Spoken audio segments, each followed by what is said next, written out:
Annyeonghaseyo! Welcome to Afternoona Delight. We're Leah, Megan, and Amy, 3 American romance novelists discussing all things K-romance from a writer's lens. We fangirl over our favorite actors and actresses, talk up our trope addictions, and nerd out on K-drama deep dives. We'll throw in a few K-pop and K-skincare recs for good measure, because why not ride that Hallyu wave all the way to shore? So grab some tteokbokki and listen to your new favorite unis. Hey everybody. Hi. Hyun. So I think I need to file a workers' comp case number because I have acquired a traumatic hair injury due to my K-watching addiction. Last night I was up until 2 a.m. for the second night in a row watching Mr. Queen. No regrets, but don't recommend doing that when you have to work and you have 3 children. But this morning I stumbled to the bathroom and I went to brush my hair. And because we're in a pandemic and, we're not going to the salon or whatever, I had bought at one point a comb that had a razor built in so I could kind of thin out my ends. And I grabbed that in my stupor and raked it through my hair a few times before realizing I chopped out a humongous chunk of hair that fell in the sink. And now basically I have 2 little devil horns popping up on either side of my part because I've given myself some kindergarten style haircut. So it's going to be such a pain to grow out. And I know listeners can't really, see it, but she truly has these hair devil horns. We can see it. We can see the horns. So yeah, that's where I'm at in life. Yeah. Thanks, Mr. Queen. Thanks, K-drama. I need some bobby pins. Well, Amy and I have been up late watching Healer. So I finished, but Amy's 2 episodes finishing tonight. All I can say is it's everything that I personally want in a K-drama, and I adored it. I can't wait to talk about it. That'll be coming up. But for today, it is a deep dive on It's Okay Not to Be Okay, which actually, can I just say something about the title? Because I've seen it written different ways. I've seen it written, It's Okay to Not Be Okay. And I've also seen it, It's Okay Not to Be Okay, the split infinitives. And I want to know, I don't know which one's right. Have you seen it written both ways? Because it's probably, I'm sure it's a translation, right? Oh, I know. From Korean. Yeah. But if we're talking in English terms, and if you wanted to ask somebody who was a former English teacher, you don't split your infinitives. So you would say it's okay not to be okay. Yeah. So that's how I say it. It's okay to not be okay? So wait, what do you say? It's okay. It's okay. It's okay. That's what you call the show? Okay. You call the show It's okay not to be okay. It's okay to not be okay. What do you call it? Well, you split the infinitives that way. That's a split infinitive, yeah. I know. English is so stupid. You just missed Megan's entire question. Because that's exactly what she was I understood what she was saying, and I was listening. But what I'm saying is that I didn't actually think any of us were monstrous enough to not split the infinitive, but apparently Amy is. She's a former English teacher. You're villainizing me speaking with correct English. All right. Love it. Okay. So it's okay not to be okay. A melancholy psychiatric health worker lives a nomadic existence due to his autistic brother's fears related to their mother's unsolved murder. After moving numerous times, they finally settle in their hometown and connect with a famous fairy tale writer who had a hobby of murdering butterflies as a child and lives in the best K-drama house since Goblin. That's right. Today we are doing a deep dive on It's Okay Not to Be Okay, one of the most gorgeous, emotional, and impactful dramas that we've watched to date. While It's Okay Not to Be Okay is a romance, the core focus of the show is on mental health and psychiatry, both still often taboo topics in mainstream South Korean society. Each of the main 3 characters begin the series as complicated and wounded people. The show is a journey into trauma and found families with a message that hope and healing can be possible. To start us off today, let's look at the show title. What does the phrase, it's okay not to be okay, it's okay to not be okay, but moving on. Thank you for asking it differently than it's written on the script, Megan, because now I will answer it. So to me, it's a message that I'm really thrilled to see in K-drama and in any sort of entertainment medium, and that mental health shouldn't be stigmatized. It's okay to struggle. Like, to me, it's saying that it's okay to struggle with mental health, just like it's okay to struggle with any physical ailment that somebody might have. And as someone who has both struggled with depression and who cares very much for a loved one who suffers from depression and anxiety, I can't say enough how important it is to let anyone who suffers know that it is okay, that you don't have to be okay, everybody else's definition of okay, all the time. You're not less because you might need medication to balance the chemicals in your brain, and you're not less because, your illness doesn't show and people can't see it. So I just like this idea that is just in the title itself, that we don't have to always be fine. We don't always have to be happy. That it's okay to have days where we are not okay. Yeah, so I agree with what Amy said. I think it's a phrase that essentially gives me permission to have a bad day in a way. I have anxiety and I have some days where it just completely gets the best of me. And this phrase has sort of given me permission to not have to overcome that day. Because I'm not always going to be moving forward, I guess, in my battle with my brain. There are going to be days where there's setbacks and there's plateaus, but that's also okay. I mean, I know that a main theme of the show is kind of overcoming trauma or something like that. But I also think that when it comes to mental illness, there's going to be setbacks, and there were to the characters in this show as well. And yeah, for me, I think that this phrase is one of those phrases that, at least in this country, it's tossed around quite a lot to the point that it almost becomes a cliche and one of these like phrases that I almost stop hearing. But, when I take a minute to just really reflect on the words, there is a lot of power and healing behind them. And so for me, I developed obsessive compulsive disorder, OCD, during my middle school years. And for a long time, it was this big source of shame and secrecy that went on for literally decades. And it wasn't until I became so exhausted trying to pretend that I was okay all the time that I was actually able to take those first steps to being okay-ish. And so now, years down the road from that initial acceptance, I would say that my life has become immeasurably happier and more peaceful. I was able to find therapies and medication that let me feel and function so much better. So when there's times that I have setbacks, I feel like now there's a part of me that does remember that I'm not like my brain's not broken. I'm just not okay right now. And that's okay. So for me, the show hit me in a personal way there. And I thought that it was really a positive step forward to destigmatizing mental illness. And also, in reading up for the show, I found an interview where the drama writer Jo Young recently revealed that she had fallen in love with a man with a personality disorder, just like Gang Tae fell in love with Moon Young. So she's quoted as saying, "This drama started with my love story with a man who had personality disorder. It's a drama reflecting my narrow-minded self who failed to acknowledge and embrace and chose to give up just to escape from the prejudice. So through the character of Gang Tae, who is the opposite of me, I wanted to show this person the recognition and engagement I couldn't at that time, and I wanted to apologize." And then she goes on to say, "I wanted to tell you somehow that you hadn't done anything wrong, so please be happy wherever you are. And while writing this drama, I received the most healing treatment than anyone else." That was the translation. So I was happy. I love that. That's wonderful. Right? I thought it was like a nice way to kind of just see, I'm always fascinated with like the origin stories of like a writer and why they've written something. And so seeing that this was like a personal story she wanted to tell, I think it came through in the writing. I can't imagine how painful that was to write. I mean, and that's really brave to put that out there. That's so brave. I mean, we talked about reviews and ratings and how sometimes we write things and we put it out into the world and we realize that we don't own it anymore. But for her to put out something this personal, essentially for people to critique, that's super brave. So speaking of that, do you ever work out personal life experiences in your books? And what's an example?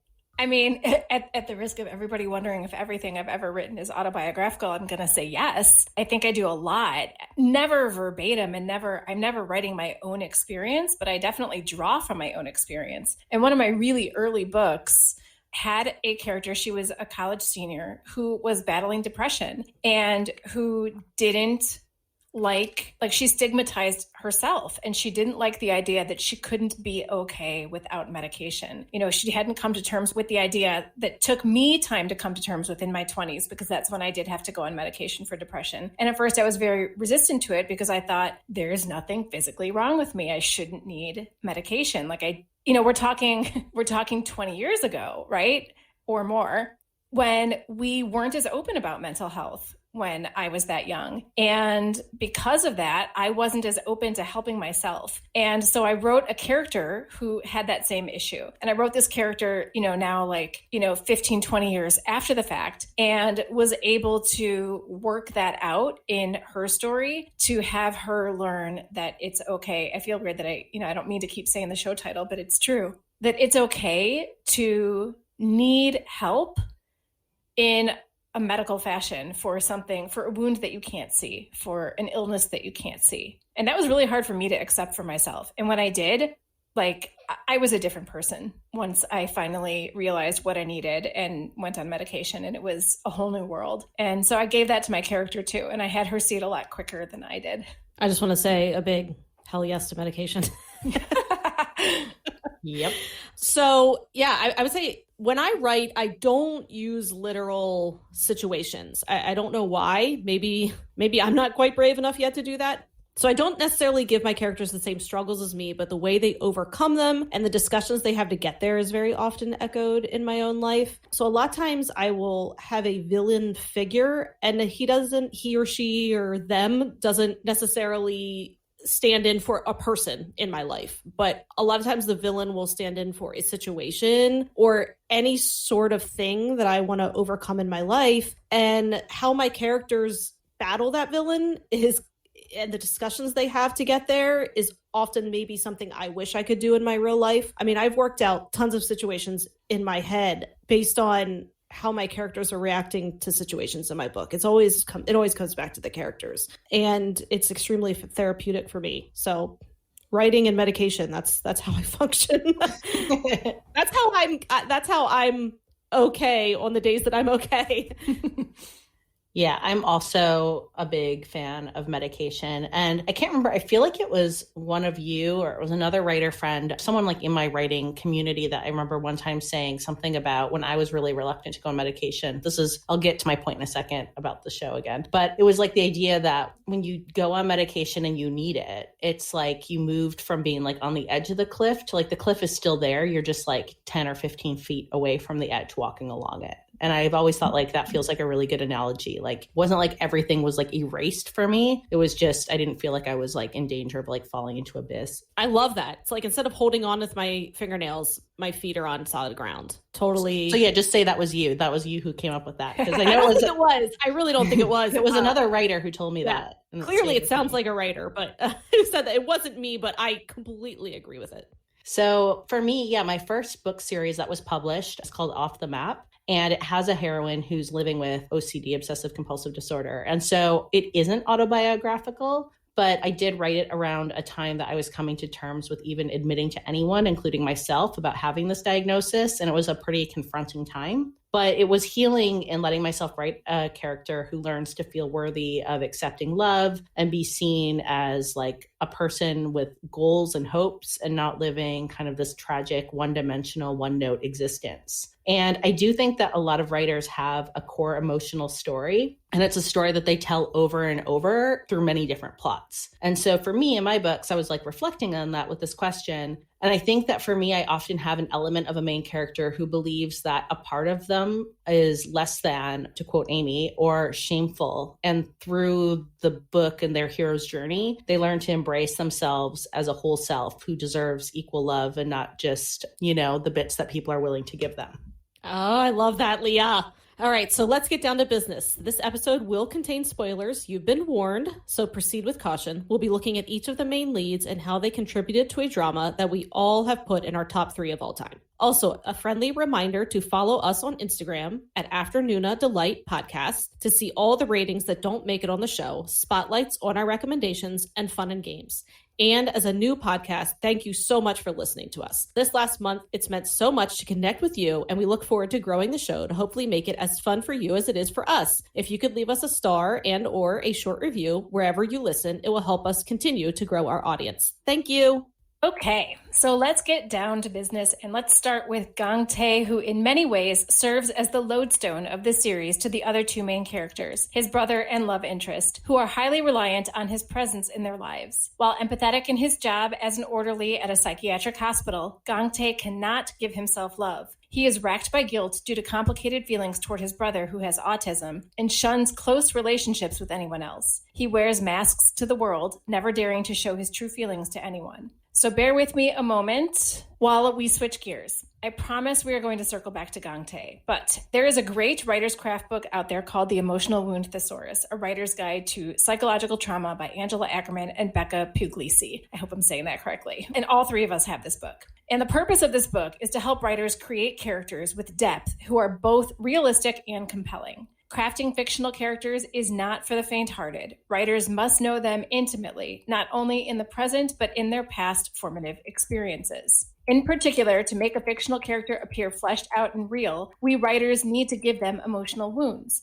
Those hidden boo-boos from past traumas that derail our main characters from journey, alter their beliefs that they are lovable or deserving love, and sabotage their ability to achieve goals, all of which affects the trajectory of the story and their character arcs, for better or worse. On the podcast today, we'll be identifying the primary wound for each of the three leads using the Emotional Wound Thesaurus, and discuss how it influences the character's behavior in the drama. So here we are back to Gang Tae. Told you we were going to get here eventually. I'd say his core emotional wound is having a parent who favored one child over another. In this case, Gang Tae believes his mother loved Sante more, going so far as to believe she had him so that Sante would never be alone. So here's my question for you. How do you think this particular wound works on Gang Tae's character?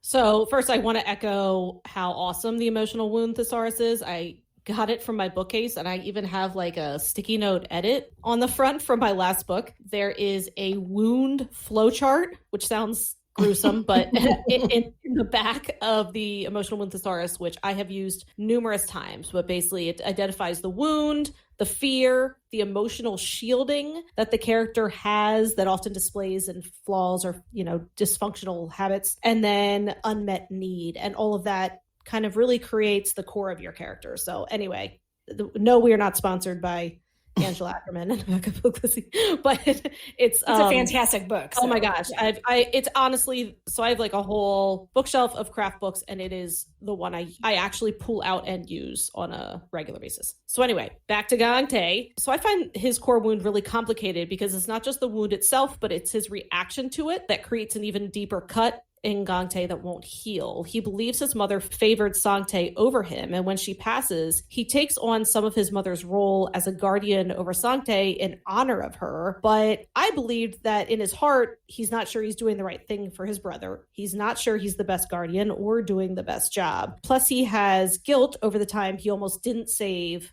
a drowning Sante. So he lives with this double-edged guilt that he truly has placed on himself, and it's locked him into a life where he is basically a martyr, and he won't take himself out of that role until Moonyoung forces him to, basically. Yeah, and I think yes to everything Megan just said. I think that Gang Tae is a martyr almost in like the OG biblical sense, where like he's literally just sacrificing his life. Like he's not dying for his brother like in a Colosseum being like eaten by lions while the Romans cheer or whatever, but he's making an active choice not to live in any kind of self-actualized way. And I think that we see this wound in him manifested by the fact that like he has very deep-seated fears related to like being vulnerable to others, to loving others, and then he experiences all these lingering feelings of resentment towards his brother. And then layered over that is this incredible guilt he's holding from the moment when he hesitated the day his brother fell through some ice on a lake or river.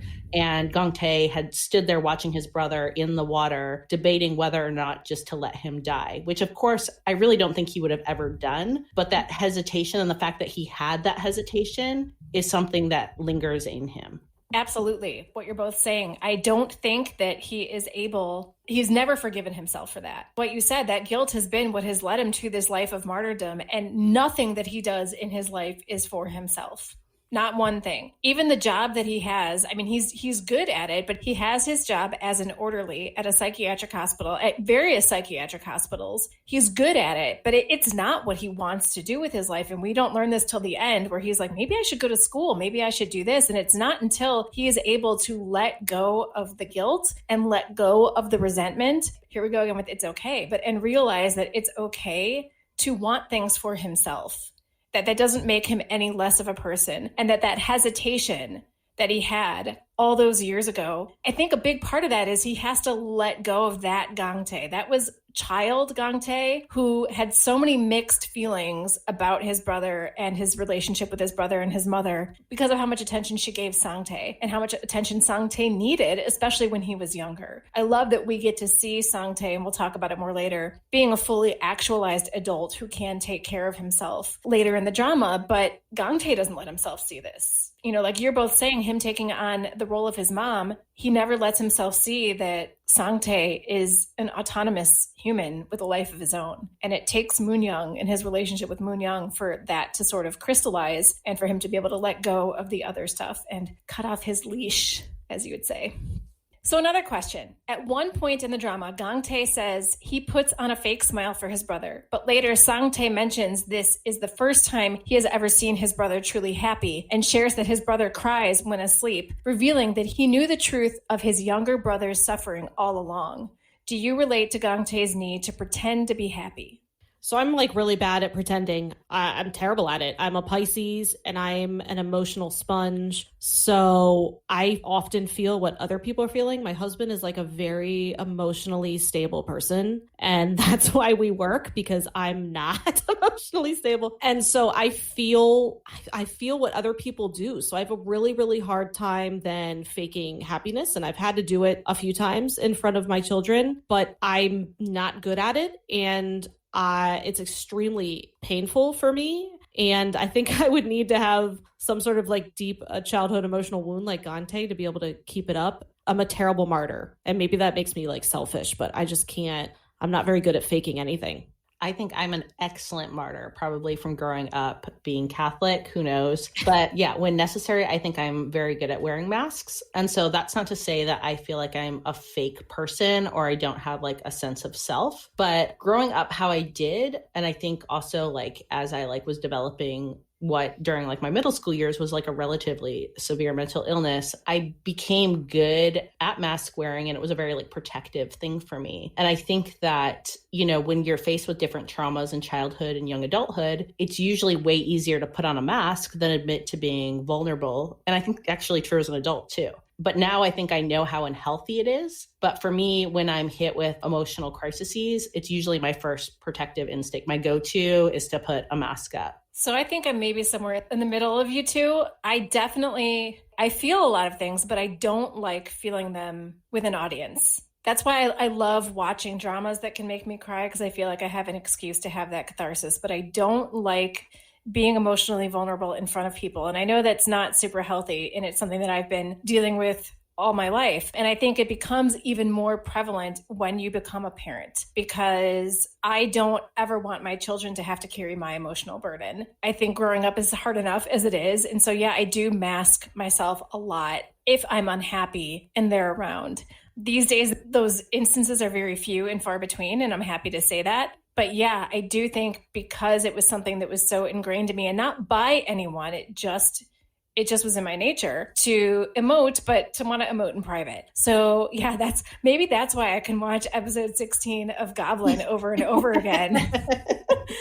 Because I can have that catharsis and nobody can blame me for it, because good Lord, episode 16 of Goblin just rips my heart out. But yeah, I think that's why K-drama has been so healing for me, is because this past year has sucked for everybody, obviously. And it's been, harder on some than others. And we all have different struggles with what we've been going through with the pandemic. But I'm healthy. My kids are healthy. I have a job. I have a lot to be thankful for. So I think being able to emote through my joy of K-drama has kind of helped me sort of unleash anything that I've been building up throughout the past year that I haven't wanted to let go of.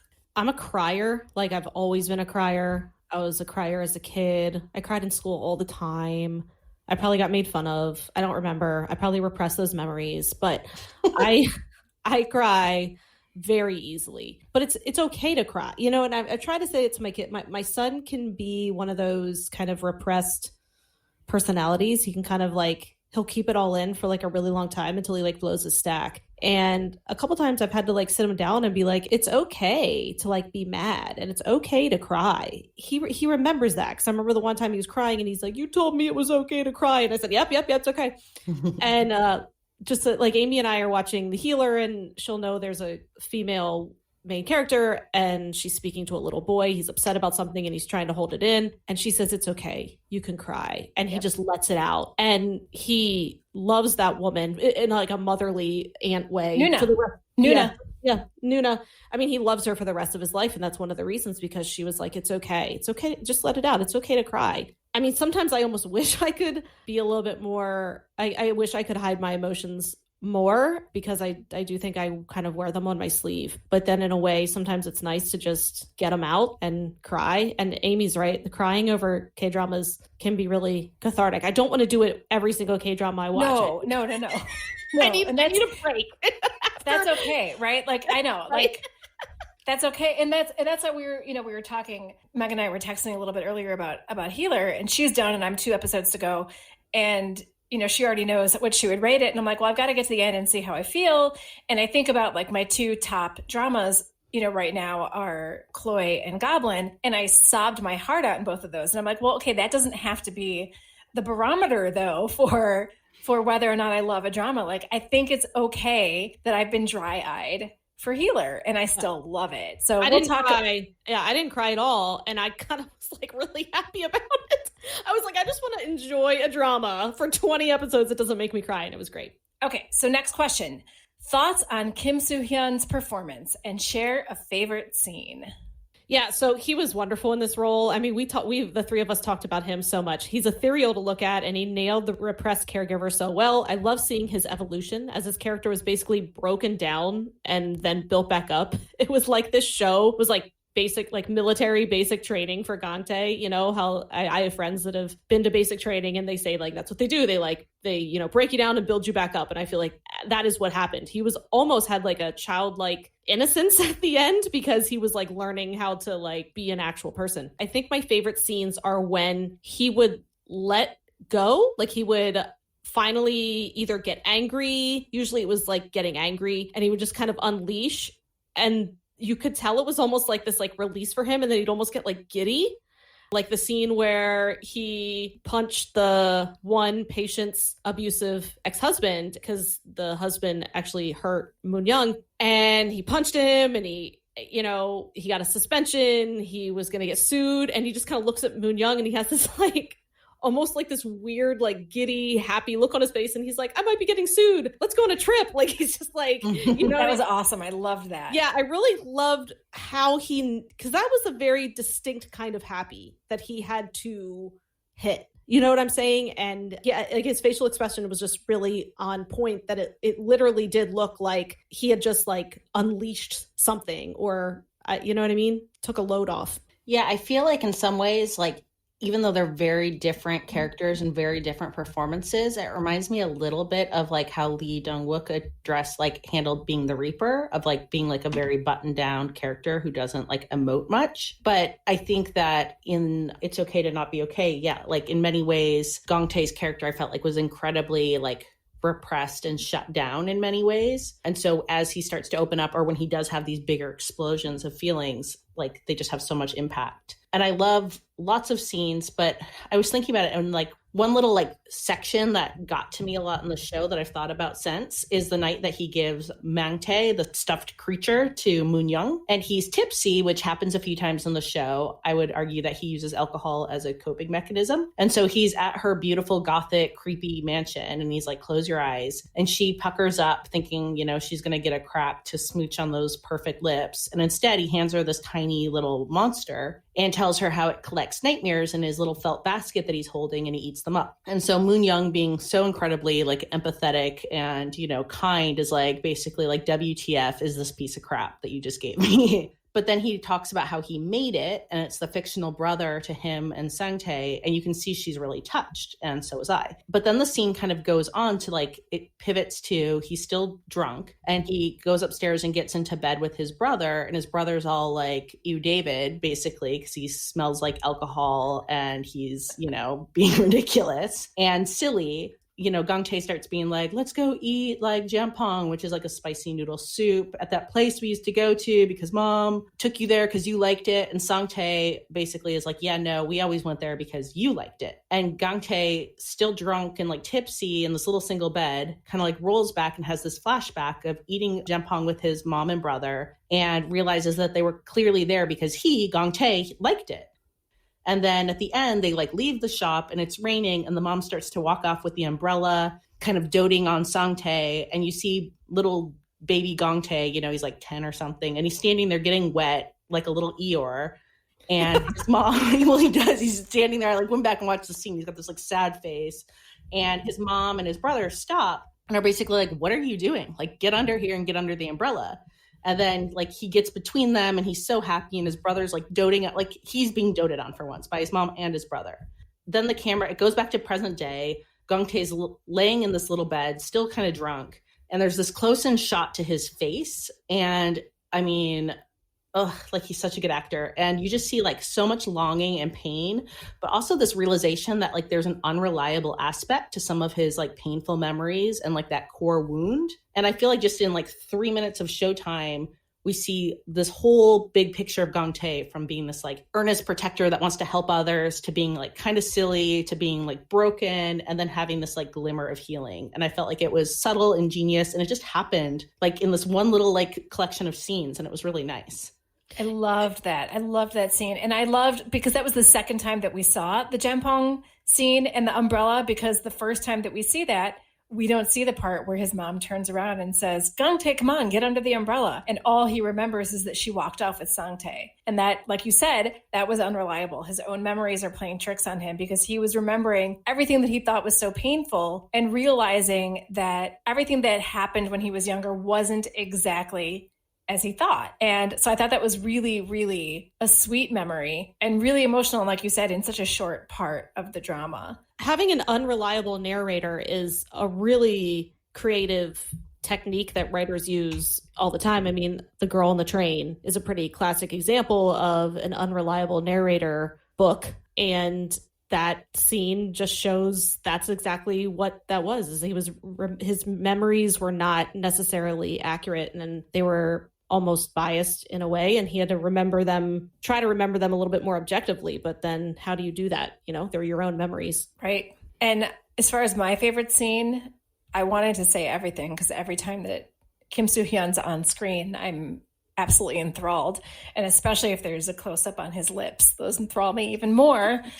But, you know, speaking of our emotional masks and, you know, what we do to sort of hide how we're feeling, one of the scenes that really resonated with me, and it's not a favorite as in, oh, I want to watch this over and over again because it's super painful, but the scene in the hospital where Sangtae starts yelling to everybody that his brother tried to kill him when they were kids and that he's basically letting out everything that Gangtae has been feeling guilty about and everything that Gangtae thinks only he knows about too. Like Gangtae doesn't think that Sangtae actually knows that he hesitated. And now it's coming out that Sangtae, first of all, he's perfectly capable of remembering what happened back then. And that even in his distress that he knows what was going through Gangtae's head. And Gangtae totally breaks down. And it's super, super overwhelming and emotional and hard to watch. But I think that was sort of the turning point for his character in starting to drop the mask because it's all out there now, right? Like all his dirty laundry is being aired and it's dirty laundry from when he was a child too. And that's what I think is so important is for him to forgive the child that he was and reconcile with the adult that he is now. And so I think that was a huge turning point, which is why that scene really resonated with me.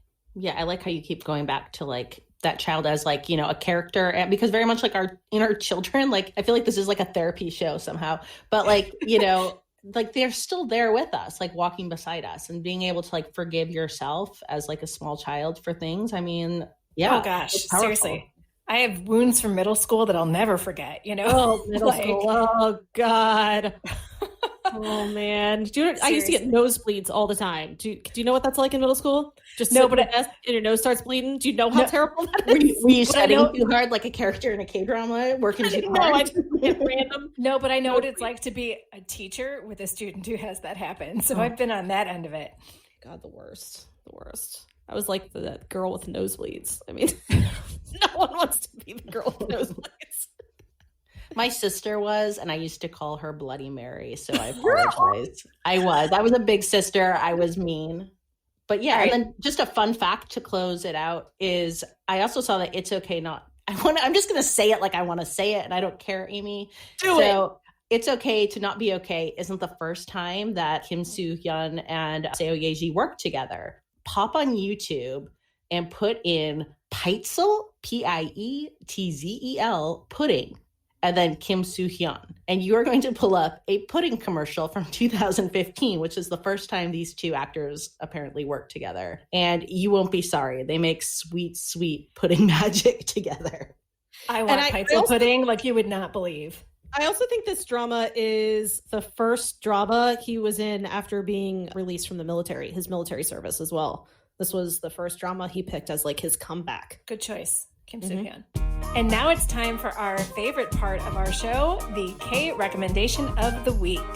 I am back talking about K skincare, and here in North America, it is winter time, and winter air doesn't do your lips a lot of favors. It's cold, it's dry, we're wearing masks, so stuff can get a little funky. And when you're watching It's Okay to Not Be Okay and seeing Kim Soo-hyun's beautiful mouth, you get mouth envy. So here is a product for you. So the Lineage Sleep Mask. It's basically like it sounds. It's kind of like a thick, goopy lip balm that you put on with a fun little applicator that you don't need. But you know what? I'm a sucker for the little cute applicator. And you put it on your mouth. I've got the apple mint flavor, and you sleep with it. And I don't know what it does during the night, but it does magic. So in the morning you wake up and you have lovely, kissable lips. So I recommend it, especially in wintertime or if you're wearing masks a lot. I use my fingers for mine. I don't use the applicator. Well, you also say the show name funny, so. Well, you split infinitive, so. So, next up, we've got Moon Young. She is a bass-voiced, steely beauty who writes disturbing children fairy tales that are a little bit Edward Gorey, a little bit allegorical, and a whole lot autobiographical. She's definitely working some stuff out in her fairy tales. She is cruel, sadistic, selfish, loyal, loving, and liberating. So in short, very complicated, but impossible not to be drawn into. And no one else wears princess nightgowns, puffy sleeves, or red Prada stilettos better. So first up, I want to talk about the fact that Moon Young might write fairy tales for a living, but do you also think that she actually is a fairy tale? Well, going on what you said about her stories being autobiographical, I feel like she related mostly in her stories to Zombie Kid, just her intense hunger for love, which I thought was really shown well with how she ate, like just ate voraciously because Gangtae called her an empty can. So I thought she related to one of the fairy tales, very autobiographical, but like you said, they all were. But also, speaking of fairy tales, in my day job as a kids librarian, I'm reading a book with my fifth graders out loud right now called A Tale Dark and Grim by Adam Gidwitz. I'm giving like a middle grade author a shout out here on the podcast. It's a middle grade spin on Grimm's fairy tales, specifically Hansel and Gretel. And it's the dark version of the fairy tales. And the fairy tales that we see in Disney are very, very sugar-coated. They have a happy ending. And that is not the norm with fairy tales. And so first of all, I think Moon Young's books were very true to this, that they didn't have happy endings like fairy tales tend to. But in her life, that's where I think she differs, is because she triumphed over the struggles in her real life fairy tales. I think she could have had a very grim fate, and she was very close to having that, but she learned how to give and receive love and receive some pretty delicious kisses from Kim Soo-hyun's delicious lips that I like to bring up again. And so in that way, I do think that she differed from the true meaning of a fairy tale, since it did not have a grim ending. Yeah, so her fairy tale got a happy ending, which is not the norm for sure. She was a perfect fairy tale, from the cursed castle and childhood trauma to her entire aesthetic, which was unreal. I mean, I'm obsessed with her wardrobe in this show. I really want to talk to the wardrobe designer because it was incredible. So Gangtae's description of her as a loud, empty can really hit me as cruel. When he first said it, like I almost like physically felt the insult myself. But then the show is full of characters having to face honest truths about themselves. And at first I thought Moon Young didn't care about being called an empty can because she's very good at kind of just putting a mask on and acting like nothing affects her. But then you can tell it does bother her because she brings it up again and again. She almost uses the insult he gave her as an insult back at him. But he really made her confront her hunger for love with that insult, which ends up being like a diagnosis in a way. Yeah, I mean, I think that Moon Young is actually like quite self-aware too as a character, that she is kind of in her own personal like manic fairy tale land. She's a cursed princess. She's in this haunted-ish castle with the specter of the evil queen. And this drama had tense parts, but one of the only parts that like truly scared me was like when she would like hallucinate her mom like floating above her in the bed with the hair coming down. Totally Absolutely terrifying. Yeah. But, you know, she was also like dreaming of her prince, except in the reality, you know, the princess in this fairy tale is also kind of a sadistic asshole and the prince is a basket case. But they do find a way to earn their happy endings by slaying an external dragon because, you know, they beat the evil mom, and their internal dragons, which are those mental wounds that make them feel unable to receive love. I was tense in this drama whenever there was a sharp object and Moon Young was around. Yeah, her knife game and their meat cute. I don't know. Is that a meat cute? That was like It's a meat something. I mean, yeah, I love bloody it. meat cute. Yeah. Oh gosh. And just the idea, like I've cut my finger like on like cans or just, I mean, I'm just thinking of like the feeling of that blade when he like catches it and he's just like squeezing the blade. Like that had to have hurt. And yet you just see his face like blink. Right. Like that's so characteristic of Gangtae. The fact that he doesn't even flinch when he's slicing his palm open with a knife, with a steak knife that she stole from a restaurant. So one of Moon Young's core wounds is being raised by an abusive parent. How does this backstory affect her personality and choices in the drama? And we can kind of use the emotional thesaurus as much as we want to in this part to like kind of talk about those wounds. Having that abusive parent, all she knew growing up was hurt and neglect. And so that's all she could model was hurt and neglect. And we see it in the tearing apart of the butterflies when she's a child. And we see it in her hesitation to save Gangtae when he's a kid, because before Sante fell in the water, or who fell in first? I don't even remember now. It was Sante. Okay, so Sante fell in, Gangtae pulls him out, but then Gangtae falls in himself, and then she hesitates. Should I save him? Should I not? Should I save him? Should I not? And we see it in her rejection of Gangtae when they're young, even though this is forced by her mother, but it's a very cold rejection when she can't accept his love. And then we see this abusive behavior in her short-lived childhood friendship with Juri. She finally found someone who seemed to like her for her in school, but in her fear of losing her one and only friend, she basically threatened and drove away the rest of Juri's friends and made her an outcast, which then made Juri hate Moon Young.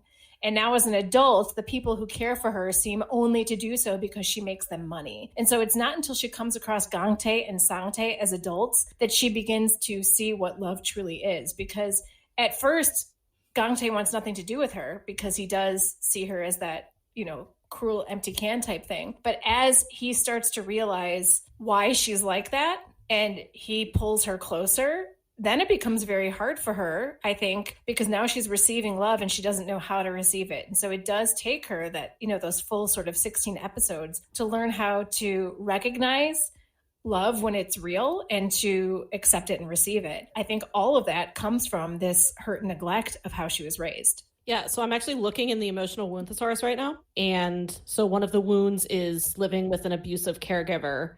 And a false belief that a character might hold due to that wound is to avoid being the victim, I must become the aggressor, that's Moon Young, I would say. 100%. Anyway, so she never really knew what it was like to have loving parents who wanted the best for her, which is heartbreaking to me. And so, of course, it affected everything. She had no model for love or friendship, and she treated her friends like possessions, as was the case with Juri. As a kid, she thought, well, Juri's my friend, so she's mine. and she's just mine. That's even how she treated Gante when she first met him. I mean, I really love the scene where he's like walking down the street and she's like pinching her fingers together, like, and she kind of imagines like she's a big giant and she's like picking him up. I love that scene. I love it so much. And that's kind of when I was like, like I remember watching it with big eyes, like this drama's so cool. But that's how she did treat him like a possession. She said to him, "You're pretty and I want you." So she just wanted to own a pretty thing. And it wasn't until he made her face that he was his own person. And in turn, he realized that for himself, that she truly began to learn what love was. Her perspective of friendship and love for the most of the drama was extremely immature because she was learning it for the first time.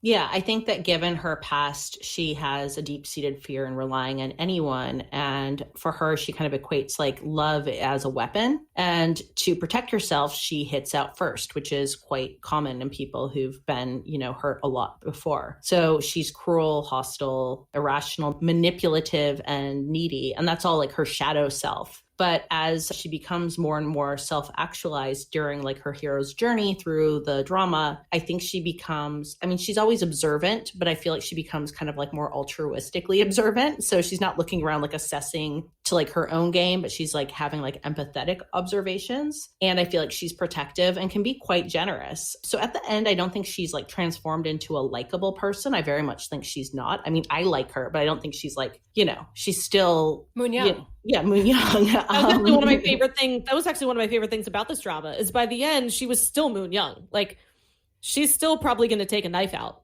Yeah. In the future. Yeah. Or steal your pen. Mm-hmm.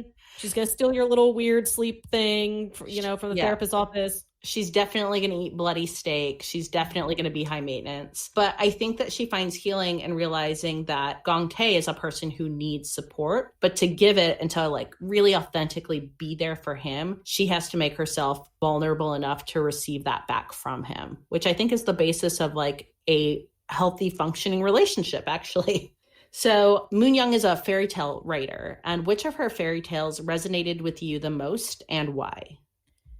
They're all so gorgeously horrific. So to say that I resonated, I feel like is a bit dangerous, but I am going to say that Zombie Kid resonated with me. That hunger/need for love is so palpable. Like this child that is literally eating its mother's limbs because it wants the mother's love so much. And so the only way that the child knows how to get love is to devour. And not that I am at all lacking love in my life, but I have been there where I have felt empty and have wanted to eat my feelings, to fill that void. I think a lot of people can relate to that. So I haven't been that low, but I do think that kind of just resonated with me because I know that feeling, that emptiness in the pit of your stomach. That's an emotional emptiness, but it feels physical and it feels palpable. And that really stuck with me. Yeah, so I'm actually going to say The Hand, the Monkfish, which according to Moon Young's mother was her least successful novel. But I don't know, there's just something about it that really hit me. It was about a mother who did everything for her daughter, from feeding her to carrying her. And in the end, the daughter didn't have any hands or feet because she didn't need them. She only had a gaping mouth since all her mother did was feed her by her hands. So the mother then threw her daughter into the sea because she felt she was useless. And so I didn't necessarily apply that to my mothering. That's good. Because that's terrible. And actually, I make my kids do everything for themselves because I'm, they need to learn how to do things for themselves because I'm too lazy to do them. I more looked at it as the problems in my life. So what am I doing to contribute to those problems? Like what am I doing to like take away the hands and feet of those problems and just leaving them this like gaping mouth that's like sucking me? And am I blaming then someone else for those problems? That's kind of how I took it in. And that was also probably one reason this show meant so much to me was I couldn't get enough of these fairy tales and how they apply not only to the drama, but to, I think universal to anyone who's watching them. Yeah, and that was a good choice, The Hand and the Monkfish. Like, I don't know if it had like stuck out to me as much, but like when you mentioned it, going back, like, what a creepy and like, yeah, powerful story. And then with Zombie Kid, fun fact is we went camping not long after watching this. And so we're out at this national park called Pinnacles, and we're sitting around the fire, and everyone's like, let's tell a story. And Zombie Kid was like in my mind. So I'm like, I have a story from like a K-drama I just watched. So I told the story. It's a fairly simple, straightforward story. And at the end, kind of like the punchline is like the kid, you know, in the basement devouring his mom. And it's like, Mom, you're so warm. And now my 5-year-old, who has a very high-pitched voice, when she wants to be creepy, she'll open her eyes up like a little like horrific Mangte monster and be like, Mom, you're so warm. Oh my gosh, stop it. And she has like really big round eyes too. I bet that's so creepy. Yeah, I'll see if I can get a video of it. Maybe we'll Please. See. Okay. That is incredibly creepy.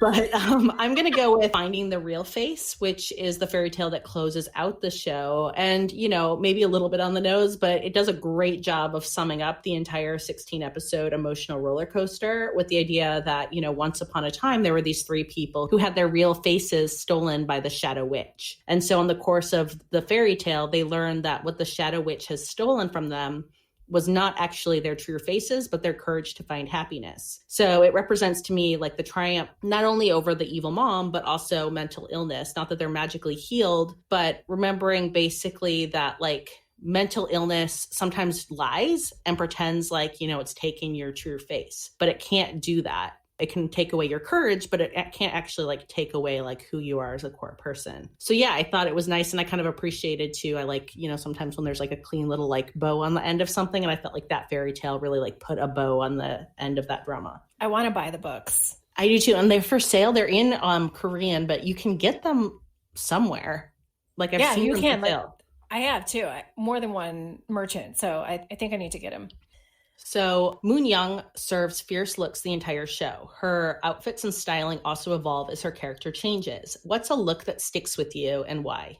So I think I like that idea of her evolving rather than one particular outfit sticking with me, because I love how her character was shaped through those outfits. In the beginning, she wore some like fabulously harsh, big statement pieces that mirrored her then fabulously harsh exterior that she wanted to project to the world. And then that turning point was the haircut after cutting off her leash. And then she dresses often in white, and the pieces that she wears are flowy and soft, and her makeup is softer, and her smile is real and genuine, which we didn't see before that. And that just really stuck with me, is that sort of turning point after the haircut. Yeah, so I loved when she knew she was basically going to be taking on her mother, and she sat down at that mirror and wore that big, bold, tiered red dress, like bold red, bright red. And it was such a choice. And that image of her sitting in front of that mirror, like putting on her earrings in that dress, is like an image of the show that I can't forget. Like, I think of It's Okay, and that's one of the main things I remember about it, is her sitting in front of that mirror with that dress.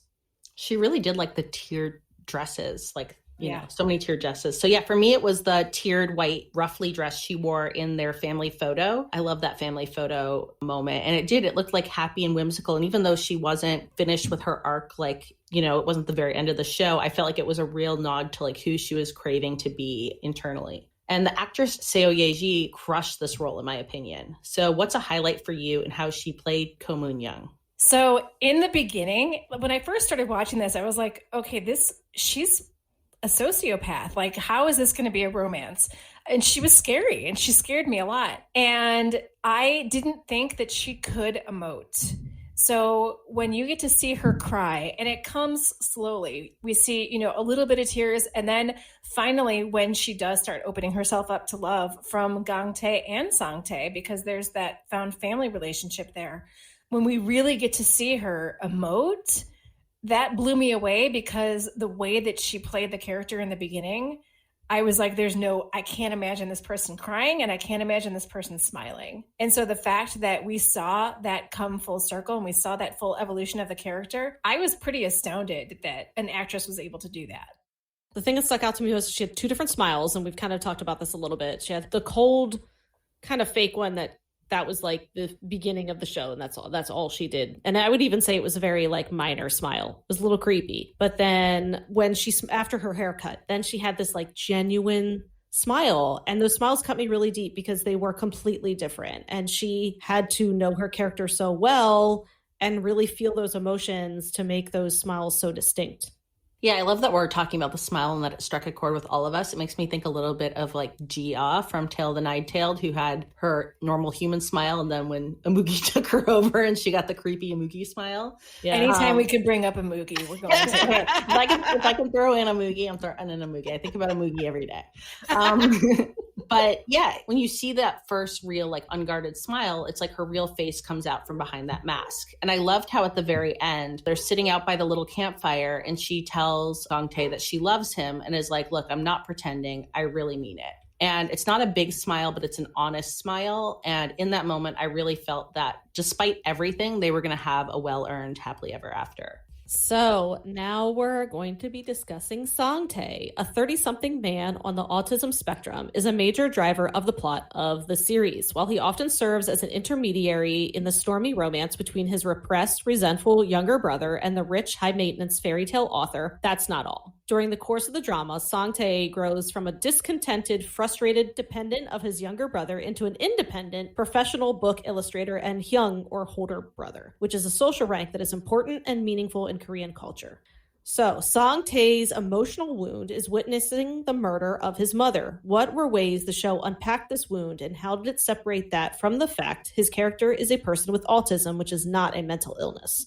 That's one thing that I thought was really beautiful about the show is his autism was not treated as a mental illness. He did have an emotional wound that did contribute to his continued reaction to his mother's murder, but his autism was not part of that. I thought that was dealt with really well. And the whole butterfly association being Moon Young's mother's pin was really well done also. It was an association that could have been formed by any child witnessing such a horrific event. You know, like I said, was totally separate from his autism. And to me, it had nothing to do with anything other than the trauma. And I love how it was then tied to his art, and that if he could paint a butterfly, he could triumph over his fear and his trauma. And as he claims that he would save his brother when his brother needs saving, because for all of these years, they've been on the run from the quote unquote butterfly. And Gangtae never knew what that was, but every time spring would hit and butterflies would come, they would have to leave because wherever they were, because Sante was afraid that the butterfly would find him, because, you know, we find out later that it was Moon Young's mother who was wearing the pin and threatened to kill him if he said anything about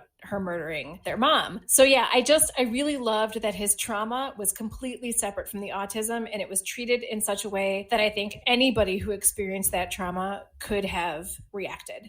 Okay, so I'm referring back to the emotional wound, Thesaurus, witnessing a murder, the wound. That's a big wound. That's a big wound. So false beliefs, again, if you look up a wound, it gives you like an example, and then it tells you what a character may feel and how they may respond. But one of the sections is a false belief that they could have because of this wound. And it's no one is ever truly safe. The world is a dangerous and unpredictable place. Yeah, I mean, he definitely wanted to, every time the butterflies came, he wanted to flee because he did believe that he wasn't safe. And the butterfly was such a vivid image. I really liked how they kind of dealt with the butterfly, because at first it was a sign of trauma, but then it was turned into a signal of recovery through the discussion that the word butterfly comes from the Greek word psyche, which can mean cure. That was specifically based on this traumatic event that Sante internalized in a way that I think most children would. I mean, both my children have triggers about things that upset them as well as things that comfort them. We actually had, I've talked about this before on the podcast, but we had a cat this fall, like suddenly die. Like I'm talking like she was perfectly fine. And then we came home and she was just dead. Like it was extremely sudden. She wasn't sick or anything, just kind of like a freak type of like stroke or something like that. But anyway, my son like still, so we have another cat that was her brother. But anyway, so every single time my son leaves the house, he looks at me and says, is Buddy, which is like our nickname for our cat, is Buddy going to be okay? Is Buddy going to be okay? Every single time. And I just have to say, and I feel really bad because I just have to say, yeah, but like, he's not always going to be okay. Like he's still an old cat. And it's really hard, but it's like, this happened in October. every single day he leaves for school, he says, is Buddy going to be okay? And I have to say, yeah, but it's really hard. And because that's how, like I said, I think kids, that's how they internalize things. And so to me, everything that related to this butterfly felt very real. And again, it had nothing to do with the fact that he had autism. It was just the emotional wound. Yeah, and I like that it was butterflies, which is normally such like a happy, image. So the fact that like butterflies like just brought so much terror. And then also that you just see like those flashbacks of Moon Young as a child just shredding the crap out of butterflies. And it's, they really like take this beautiful being and give them like a very sinister element in this drama. And I think that with Sante too, yeah, he has like this traumatic event of like seeing his mom murdered by, a woman wearing a butterfly brooch, and has gone to like, it's going to impact anyone, obviously. And it makes him believe that he and his brother cannot be truly safe. The world's dangerously unpredictable. He has panic attacks, and he has like self-destructive tendencies stemming from the fact that this wound happened to him. And it's not until he can like take responsibility for his fears in his own life with like the help of actually the head of the OK psychiatric hospital that he's able to kind of, take some good proactive steps towards healing and like facing his fears head on. And in preparing for the show, I saw that in South Korean culture, many people consider autism to be a quote, a genetic taint that can even diminish marriage prospects for other children in the family. And parents are often reluctant to come forward or might even seek a diagnosis of something called reactive attachment disorder, which implicates the mom's behavior in causing the child's difficulties. And this is cited with a study that is Grinker et al. From 2011. So, it's a 10-year-old study, but it's not that old. And they did find several surprising things about autism and the stigma of it in South Korea. So the autism rate was 2.6%, which is the highest reported of any country. And even more striking of that is 2/3 of the children who were on the spectrum were undiagnosed. Again, with the implications being it was due to that stigma. So what I think the show does well is it doesn't assert that Sante is broken because he has autism. He's broken at the beginning of the show because he has unaddressed trauma. And in separating both out and parsing that, we have Sante have this arc of independence where he ends the show as a professional book illustrator. He's very much taking steps to physically and emotionally be independent from his brother. And it felt like the show ultimately was centering and normalizing and destigmatizing autism and separating that out from his trauma. What does Sante mean when he says Gangtae belongs to Gangtae in the end, and how is that a gift? That's like one of my favorite lines. And it comes up more than once in the drama, but when it happens at the end, that is what had me bawling. I cried the most in that scene. And to me, that was that idea of autonomy. And kind of like what Leah was just saying is how Sante's trauma at the beginning has nothing to do with his autism. It's his trauma from this horrible thing that he witnessed, which was his mother's murder. And the fact that he sort of self-actualizes and becomes this autonomous person who does not have to depend on his brother and is giving Gangtae that gift of, you don't have to live for me. I'm going to go home. I'm going to, because they're on their camping trip, and he's like, I'm done. I'm going to go home. Mm-hmm. There are other people who want me to illustrate their books. Like, I am not just doing it for you, Moon Young. And I'm going to go home and I'm going to work and I'm going to do what I love because I'm a professional. And you two have your little life together, and that's okay. I mean, the romance in this was beautiful, but for me, it was secondary to the family aspect of it and to the brothers' relationship. And that really just pressed all of my emotional buttons, and I had a really good cathartic cry at the end there because it was a super happy cry. And this whole Gangtae belongs to Gangtae and giving his brother that freedom to finally live his life for himself. So I kind of said to Amy and Leah that I thought this show was beautiful and genius, but there were definitely parts that weren't enjoyable to watch, like point blank. It was hard. Like, I had to take breaks from it because it was just emotionally upsetting. Like I had like physical anxiety, like in my stomach, and I broke out into like a nervous sweat a couple times. And so I guess I kind of braced myself for a lukewarm ending. So the fact that this ending ended up being as happy as it was made me cry even harder. Like it was like a weird cathartic release for this super happy ending. And, Sante says, Gangtae belongs to Gangtae. I think Gangtae tied his leash to Sante himself. Like Gangtae was the one who tied it. And since Sante was his big brother, I think he subconsciously needed permission from his big brother to untie that leash. Like in the end, Sante did that, giving him freedom, but Gangtae needed his Hyun to do it.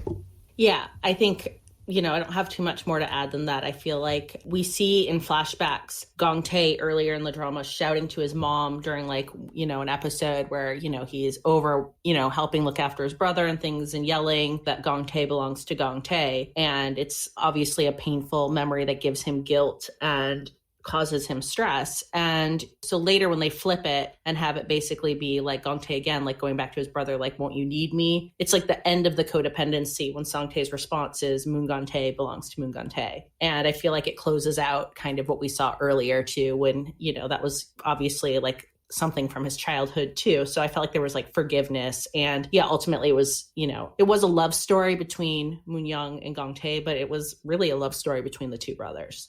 Do you think Sangtae is the real hero of the show? Why or why not? 100%. For me, Sangtae, like I said, my big happy cry at the end was from Sangtae saying what he said to his brother. And I think Sangtae is the one who gave Gangtae, like you were saying before, Megan, gave him permission to confront and let go of his guilt, that it was okay for him to want a life for himself. And, like you were saying, that even though he could have made that decision himself, Gangtae could have, that it meant more for Sangtae to say that it was okay. And that it was okay for Sangtae to want the same for himself, for him to have his own life. And I also think that Sangtae was a great foil for Moonyoung, who for so long was basically just like, an id with a body, like wanting everything and claiming everything as her own and not caring what stood in her way. And Sangtae, because he doesn't sugarcoat anything, because he tells you what he thinks right to your face, I think he helped put her in her place as far as considering how her actions affected others, because he would call her on her bullshit, which I thought was amazing. He called everybody on their bullshit, especially when it came to lying. With Gangtae putting on that mask and trying to be happy all the time, it did weigh on him and it did cause him to lie a lot. And every time that Sangtae caught him in a lie, he called him on it. And so I think that,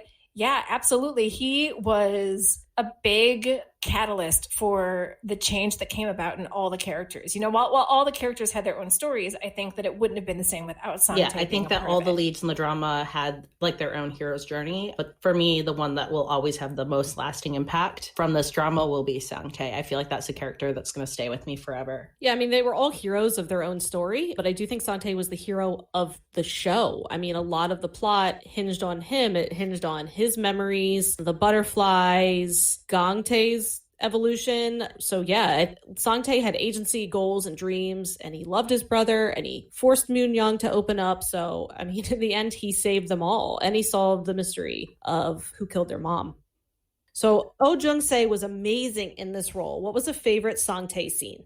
I feel like I've said the end so much that it's kind of clear that that's one of my favorite scenes, but I'll throw in another small one, which was the photo shoot. And he was so excited to take this family photo, right, with Gangtae and with Moonyoung, but we didn't think that Gangtae was going to show up because Gangtae at this point knew the truth about Moonyoung's mom killing their mom, and he just didn't know if he could go on with this relationship, which, rightfully so. And so when Gangtae shows up at the photo shoot, and Sangtae smiles. We know from what Sangtae teaches us of autism, the idea that Sangtae himself doesn't recognize emotion on other people's faces, that's part of him being on the spectrum, is that he has to study facial features and he has to study cards that show expressions to understand what facial expressions mean. And we don't get a lot of facial expression from him either. And so when he smiles, when Gangtae walks into the photo studio, that just hit me in my heart. Like, that was just beautiful and I loved it. And it was so subtle, kind of like what we were saying with Moonyoung's smile changing, when she let go of her leash. When Sangtae smiled, that was just so super subtle, but so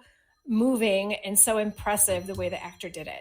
That actually, now that you say that, this kind of actually just hit me because he's practicing all those smiles before. Yep. Then, and she's like, but that's not the real you. But then he does smile at the photo shoot, but it's because then that was the real him. So he was able to smile because he was so happy. That did just kind of hit me just now. I kind of forgot about the scene where she's like, don't not be yourself, I love Sangtae. I loved how honest he was. I loved his interactions with Moonyoung. I think I love that Moonyoung she didn't talk down to him. You know, she treated him like an adult, like he should be treated. I mean, I do think at the beginning she saw him as sort of like an obstacle to get to Gangtae that she had to overcome. So I do kind of like that she also had to learn like other people are people too. But I really loved at the end, I loved anytime they fought, like the one when they were fighting and there's like feathers everywhere and she's got like a bloody nose. And then I love the fight at the end where they're arguing over who should read the book passages. And it like dissolves into this whole thing and Gangtae has to separate them. But then I love that scene was so funny. The scene was great too, because then when they leave, they're like best friends again and they're like holding hands. They're like, I'm sorry. No, I'm sorry. And Gangtae's still really mad at them because he's like, you ruined that. But they're like best friends again. It was so, I loved it. Yeah, I love their best friending. And also I read an interview with the actor Oh Jung-se, and I wanted to like read a little bit on his take because I think it's illuminating. And so what he has to say is, I'm very cautious and I studied a lot about portraying the character Sante. I tried to deepen my approach to the character, but I think I'm still lacking a lot. Actually, even now with some things. When I had an interview during the early half of the project, I said that Sante is a character suffering from autism, and I learned that this was the wrong expression. Saying you're suffering from something means you have an illness. However, autism isn't an illness, it's something that you're born with. I learned it's correct to say he's a character who was born with autism. Even though I studied intensely, I'm more careful, and I think there's more that I need to know.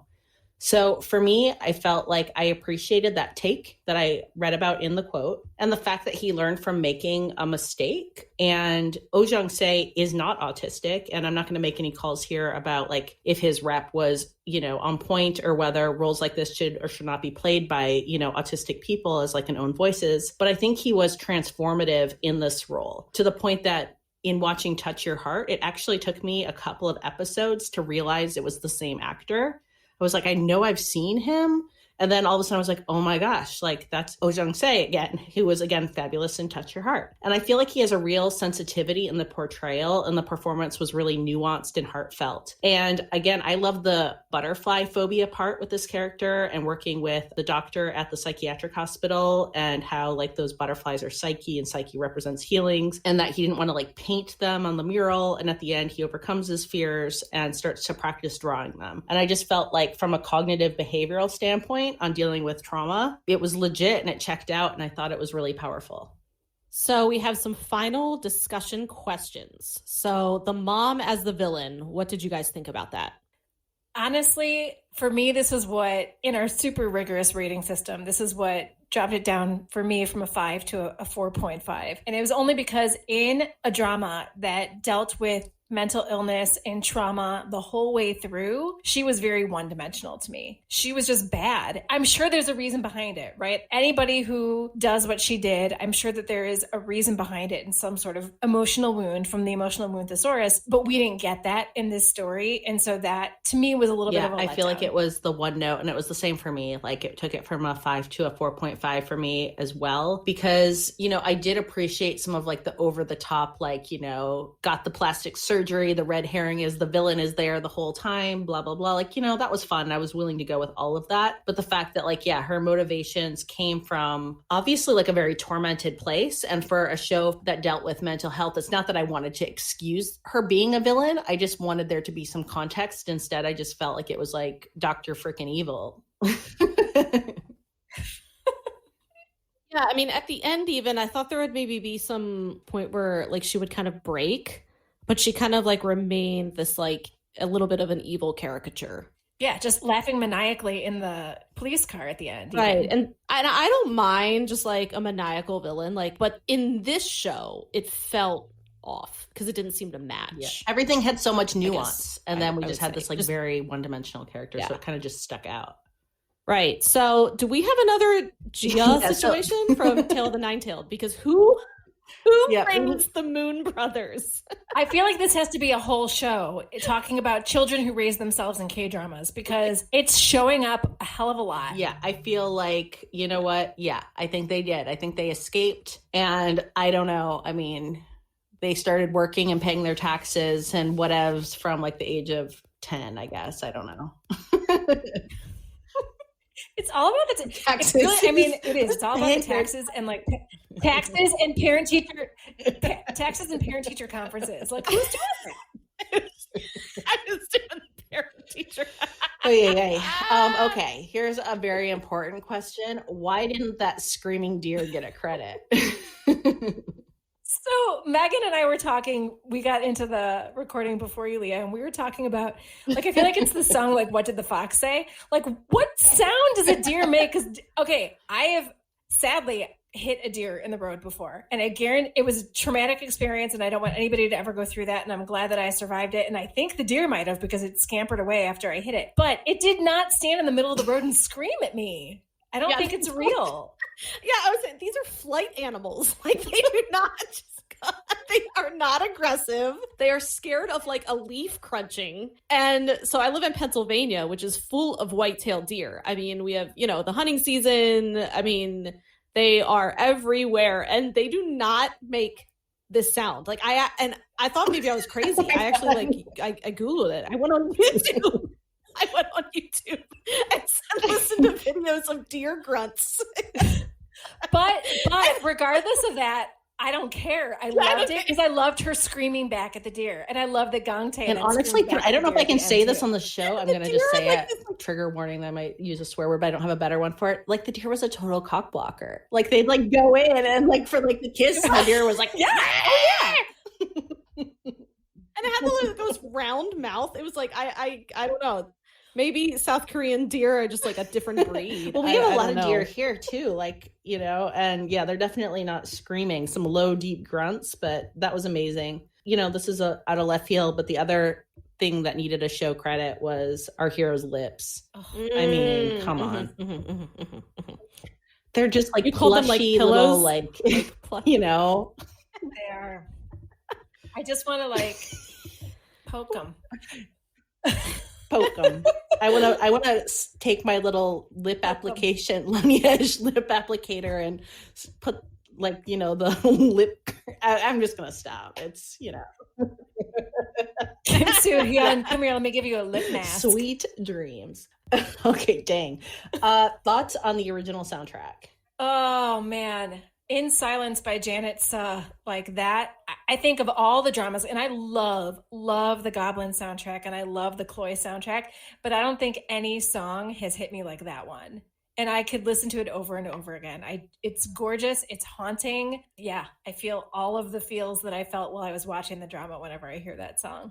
Yeah, I mean, I'm just going to echo that. It was the words, will you just hold me? Oh my gosh, it got me every time. I mean, I would just hear the beginning of that song and the tears would be gathering on my playlist, and I love it. It's so good. And I also In Your Time, Lee Sun-yeon. It had kind of a quiet piano track that I really enjoyed, but In Silence is tops for me. And then just a fun fact also, I'm full of fun facts tonight, apparently, pudding fun facts. And now also Dooley the dinosaur was really a late 80s cartoon, and you can watch Dooley clips on YouTube. I mean, I was into Dooley. Dooley was an unsung hero for me. So I don't know, maybe I'm alone in that, but I really love Dooley the dinosaur. Apparently you guys don't share my Dooley love. You're indifferent to Dooley? I'm indifferent. I've honestly Dooley in the show, his.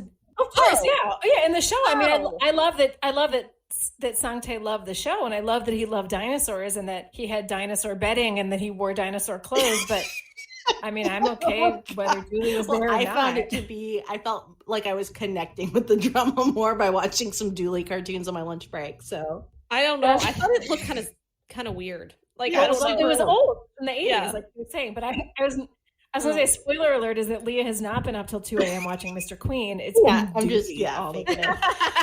All right, so we're going to do some book recs now, and It's Okay Not to Be Okay has fabulous kissing scenes. Rec a book that has one of your favorite kiss scenes. In all the romance that I read, I know that I love the kissing scenes, but I'm going all the way back to the YA book that got me into loving romance stories just for romance. So it's Anna and the French Kiss by Stephanie Perkins. And I actually saw her talk at a conference. And what I loved that she brought up about the book was she said, The romance is the story. I mean, yes, the characters have their own journeys too, but the romance was the heart of the story. And that was really big for me to hear in my early romance writing career, is this idea that it's okay if the romance is the story and that we don't have a ton of external conflict with the romance. But there is some external conflict going on. But Anna and the French Kiss is about Anna Oliphant, who her dad sends her to the School of America in Paris for her junior year, SOAP, School of America in Paris. And she actually doesn't want to go. She's got too much going on at home. She's got a guy she has a crush on who she works with at the movie theater and all this stuff. But of course, when she gets to Paris, she meets another student, Etienne St. Clair. He has a French name, speaks with a British accent, but is an American citizen. Etienne is one of my favorite romance heroes, and I wanted to read this scene from Anna and the French Kiss to show you that kisses in YA literature can be pretty steamy. So here it goes. Kiss me, I say. He does. We are kissing like crazy, like our lives depend on it. His tongue slips inside my mouth, gentle but demanding, and it's nothing like I've ever experienced. And I suddenly understand why people describe kissing as melting, because every square inch of my body dissolves into his. My fingers grip his hair, pulling him closer. My veins throb and my heart explodes. I have never wanted anyone like this before, ever. He pushes me backward and we're lying down, making out in front of the children with their red balloons and the old men with their chess sets and the tourists with their laminated maps, and I don't care. I don't care about any of it. All I want is Etienne. The weight of his body on top of mine is extraordinary. I feel him, all of him, pressed against me, and I inhale his shaving cream, his shampoo, and that extra scent that's just him. The most delicious smell I could ever imagine. I want to breathe him, lick him, eat him, drink him. His lips taste like honey. His face has the slightest bit of stubble, and it rubs my skin, but I don't care. I don't care at all. He feels wonderful. His hands are everywhere, and it doesn't matter that his mouth is already on top of mine. I want him closer, closer, closer. So thank you, Stephanie Perkins, for that. And I also just love that he smells like him. It's my favorite hero scent. I do. I'm not mocking it. I actually always love that. No, yeah, I use it. I use it all the time. It's a trope. So for me, I'm going with a novella, and it's called The Story Guy by Mary Ann Rivers. And basically the premise of it is a button-down librarian answers an online ad that says, like, I guess it's a want ad. I don't really know. But it says, I will meet you on Wednesdays at noon in Celebration Park, kissing only. So she is intrigued by this person who just wants to meet up for some anonymous kissing in the park. And yeah, that's what happens. On Wednesdays, they meet up on a bench. They just kiss. And it's really like full of like longing and yearning and sweetness and so much kissing. I don't think I've ever read a book that has like more kissing scenes and like well done kissing scenes. It's just all kissing. So I'm going with Last Hit by Jessica Clare and Jen Frederick. And I've read this book numerous times. I thought about saving it for when we recommend books for healer, because it does have a little bit of a healer vibe. But basically, the hero is a Russian hitman, and he's completing his last job. And during this last job, he basically sees this woman named Daisy. They like live in the same, he's like renting an apartment like across the street, and he sees her and he's just really fascinated by her. I mean, it's a little stalkerish. That's beside the point. So she's very, very, very sheltered. She was homeschooled, raised on a farm. So she's never kissed a boy. She's like zero social experience, but she's very intrigued by this guy and he's intrigued by her. And so he takes her out on a proper date. And it's kind of cute because he's like this like loner Russian hitman, but he like really wants to impress this like sheltered Daisy. That's her name too. Her name is Daisy. I mean, it's like it's so great, the juxtaposition of these two characters. Anyway, so she asks for a kiss because she doesn't think he's gonna make the move, and so they kind of lean in, and he just brushes her lips because he doesn't want to like offend her. He really wants to care for her. He treats her very gently, despite the fact that he's a hitman and he shoots people. And it's like the barest brush, and she wants more. So she like leans in as he leans away, and she kind of like kisses him awkwardly. And she's like, oh God, I screwed it up. And then he basically just like dives in and gives her like a really good kiss. And afterward, it's just great too, because he's like, she has not given me permission to kiss her again, so I will keep my hands to myself. Like, it's just, it's so freaking lovely. But anyway, that's Last Hit by Jessica Clare and Jen Frederick. And I really love it. And I've read it a couple times, so check it out. Good. Thank you for coming to my kissing TED Talk. Thank you very much. So what are we all watching now? I think we've kind of let the cat out of the bag on this one, but I think so. Yeah, I'm 2 episodes away from finishing Healer. I feel like I've talked a lot about it already in this podcast, so I won't say much more other than I'm loving it. Especially loving that I was introduced to Park Min-young with Secretary Kim, What's Wrong with Secretary Kim, and watched her again in her private life. So it was fun to go back a few years and see this. I mean, I know it's only like 6 years ago, but it's like baby Park Min-young, and she's so adorable and so wonderful in this role. And Ji Chang-wook, really enjoying this. It's like, so I was born in 83, but I grew up watching like 80s and 90s action movies, like still love them. Like give me like a Roadhouse or anything with Jean-Claude Van Damme, and I am happy. I love kind of like super implausible fight scenes that are just like over the top. I love like when you like punch a villain and he like overreacts and like stumbles crazy, and that is what this show has, and it makes me so happy. Like I'm just, Ji Chang-wook as the healer is just everything. I love a hero that's just like completely gone for the heroine, completely devoted, willing to like do anything. And it has elements of Chloe that I loved, like how he crawled through a tunnel for 20 hours for her, like those kind of like sort of weird, implausible things. And that's what this show has, but like a lot, like almost every episode he's doing something like crazy to like save his love, and it's just delightful. And I finished it. I love it. I was gonna say, and it has a villain who has a yo-yo as a weapon. I mean, oh, it's so fantastic, because this is the thing, guns are illegal in Korea, and that's why that's one thing I want to talk about when we get talk about Healer. There's something very nice about watching an action movie with no guns. I don't really write a lot of guns in my alien world. I think that's why I just hate them. So it's just a really good show. I am looking to be convinced, because when you make the sales pitch of 80s action film, there's no part of me that is excited or intrigued. But you know what? I'm going for it. I'm going to watch it. I'm going to watch it. I hope I like it. I am having an open mind. You have sold me not at all. Everything you've actually said about it has made me want to watch it less. Like you've texted me about like the parkour, like 20 minutes of parkour. I'm like, certainly not interested. There's parkour every episode. There's parkour montages on rooftops, and he does completely unnecessary. But I will say, don't spoil it. I love Ji Chang-wook, but big second male lead syndrome in this one too, with Yoo Ji-tae, who plays Kim Eun-ho. So I think that there is a lot to love about it, even if you don't. So I am looking forward to giving you all my thoughts as I watch it, which I will start doing.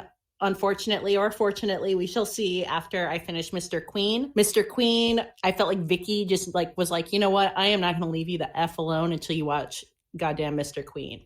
It was just like coming at me, marketed hard. And I was like, fine, I'm doing it. I don't like body swap stuff. I don't like Freaky Friday as a movie. I just like hate that kind of stuff so much. And I totally loved this drama. I'm like hitting the table. I love it. I love it. And I'm alone in it because you both buddied watched 80s Adventure. So I'm alone in my love for Mr. Queen. I don't know. I don't even know if you're going to like it. I think you need to watch it. I think we need to do a show on it because, I'm watching 20 minutes parkour, Megan can suck it up and watch some historical. And I don't even give a crap. Like you're watching it. And I'm fine. I will watch Mr. Queen because I don't like body swaps. I don't like body swaps and I don't like historical. I'm hesitant, but I'm going to do it because you have to watch. Because you have to watch a fight scene where he literally does an uneven gymnastics bar routine in the middle of a gang fight.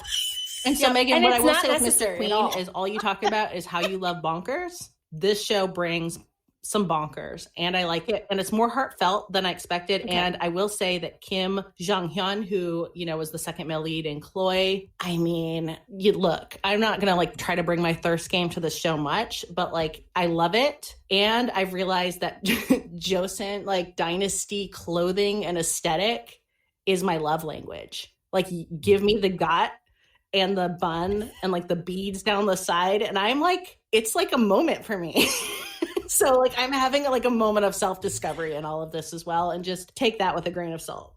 I am going to watch some. I'm getting recs from people on Twitter and on my Instagram and on my Facebook to watch some gay Korean romance dramas. So I'm going to watch, they're like shorter. So I think I'm going to watch one or two of those because I can like squeeze them in because like I said, numerous people have been like, Megan, please watch this and tell me what you think. So I'm going to do that too. I can't watch something like Healer or I'm just going to be like, all right, but I'm just saying I'm holding you to this. I am going to do a show on Mr. Queen with or without you. Okay. And I would like you to be there for it. And I am going to watch, like at this point, all I'm picturing is like butt rock. And like you've sold this so badly to me. Like you couldn't have sold this to me worse.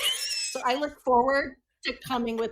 Okay, well, tell me what was the worst thing that Jean-Claude, I said about Jean-Claude Van Damme. I was like, because out. I will say, okay, Leah, I will say this. I was not a Van Damme fan. So this is not Van Damme for me. So for me, it's not. Like in Jean-Claude Van Damme movies, it's just a string of fight scenes. There's no like love story to it. And if there is, it's very secondary. Like this is a fully fleshed out, like I told you, it gave me Jellicoe Road vibes. And it really does, because it is the new generation kind of correcting the mistakes and unraveling the mystery of the older generation. Right. And there is some good history there about like the start of democracy in Korea and the role that journalism played in that. So it's just, I'm really sorry. I got really wrapped up in the parkour. I mean, like if I like it, and I hope I do, I will try to present a sales pitch for it for people like myself who don't get into the Jean-Claude Van Damme as to why they should watch it, because you are an ambassador for a very specific target market. I think it could go either way for you, but I also think the reasons you like it are going to be like different than the reasons I like it. What are we going to do for the next episode? Well, we are going to take a pause from dramas and watch some Korean cinema with Train to Busan. Not a romance, but I will say probably my favorite zombie movie I've ever seen. Yeah, I love zombie movies. It's literally one of my favorite movie genres, which is maybe weird. I don't know, but I love them. I watch zombie movies all the time. And Train to Busan's hands down my favorite zombie movie. It is, and I watched Train to Busan, by the way, before I ever started watching K-dramas. I mean, I watched it shortly after it came out. So, I loved it, not just because I was like into and I have watching not watched it, so I will be watching it for the episode. And again, just like I don't like Jean-Claude Van Damme, I also don't really like zombies. I do like Megan, though. And so I am happy to embrace the Train to Busan, because also I do like Gong Yoo. And and obviously he plays the major role. He's got the good haircut, the good slick back haircut, and he wears like a suit the entire time. Megan, don't you know me at all? I like the fluffy hair and the Eileen Fisher. And then you're like, okay, he's got this other whole haircut and suits. I'm like, no, that's not the sales pitch. I really love that we do have completely different tastes. Okay, that wraps everything up for today. Otherwise, we're never going to end this podcast. Yeah. So thank you for listening, everyone. And let's all say, Annyeong! Kamsahamnida. Thank you for listening to Afternoona Delight. Make sure to subscribe for more great K-romance conversation. And be sure to follow us on Instagram and Twitter at Afternoona Delight Podcast for more information on our podcast, behind-the-scenes photos, and, of course, pics of our favorite oppas and anis. Annyeong!